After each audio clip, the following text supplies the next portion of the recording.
Hey guys, the Fire Brothers here. It's just me, like always. I'm joined by my scatty wife who say hi.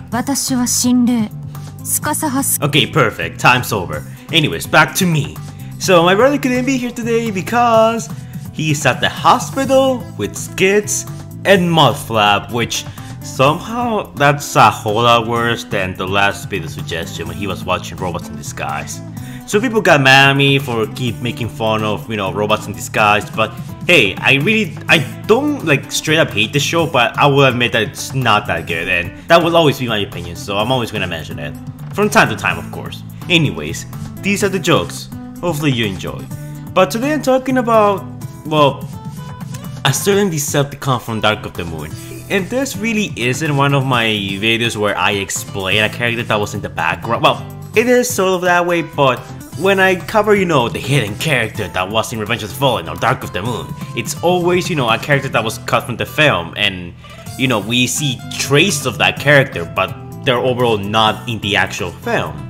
Devcon here is quite the opposite, because we do have the concept out of him, and he did appear on the film, and we do know what happens to him. But people kind of want me to talk about him, like explain his lore and stuff.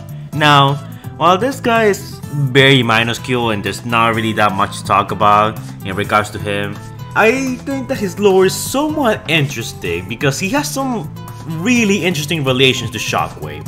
So first off, Devcon is a quadruped, is that how you say it? Quadruped? Blah. Decepticon that basically walks in all four legs. He's actually one of the tallest Decepticons around by the time of Dark of the Moon. And really interestingly enough, he transforms into a Russian missile launcher. So he's probably a really old Decepticon that was hiding on Earth for a long time, if he has that as his vehicle mode. Something else that I should mention is that it is very likely that he arrived on Earth alongside Shockwave. Now it is implied in many multiple, outside movie sources like children's books, novels, and comics that Shockwave, much like Megatron, was also frozen in ice, but instead of by the Americans, Shockwave was frozen by the Soviets. I'm not gonna play the Soviet national anthem if that's what you're wondering. That meme is played out, and nicely, I'm looking at you. But anyways, so because of this, it is sort of implied that Devcon and Shockwave might have arrived on Earth at the same time, if not together. They both had that connection to the Russians, so it's always possible. As for Devcon himself, he never really did much except kill a few humans and then get killed himself by the Wreckers. Which, what do you expect? He was a background character and he wasn't even named. The only reason why we know this guy's name is because of the concept art. As you can see here, the name is displayed on the right side of the screen, and we have his, full-on vehicle mode and robot mode in its glory. So yeah, Devcon fought in the Battle of Chicago and then got killed by the Wreckers, and that's pretty much it about this guy. There's not much to explain, other than the fact that he kinda looks like Cloverfield. The DF Wiki actually mentions this fact, and they also mentioned that Cloverfield was around the same time the Dark of the Moon movie was in a premiere. So it is a likely possibility that Michael Bay took Cloverfield as inspiration to create this character, which it honestly wouldn't surprise me because Michael Bay has been known for doing that. The Dreads, Igor, Devastator, I think. He takes like stuff from other franchises and transforms it. Oh, that was a really complex word for me. Anyways, yeah, that's pretty much it for Devcon. Like, really guys, you guys want me to talk about this guy, but there's nothing else to talk about here. Like, he has very little lore. Even compared to some of the characters I talked about in the Missing Character series, this guy has next to nothing of info.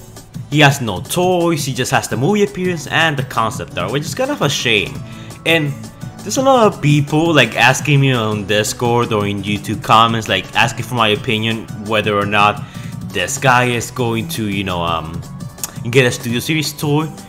And the answer to that is maybe. We're getting the Austin sisters, and supposedly we're also getting the twins in ice cream truck form, which, if, let's say, we get a transformer like the Mountain Dew transformer, or, I don't know, let's say, Frenzy or any other background character, then I can definitely see this guy making it. A lot of fans are requesting this guy, and while I don't think Studio Series is gonna make every single Transformers that appear in the movies ever into a toy form, I think this guy is at least, you know, memorable enough and fan requested enough to actually be in Studio Series format.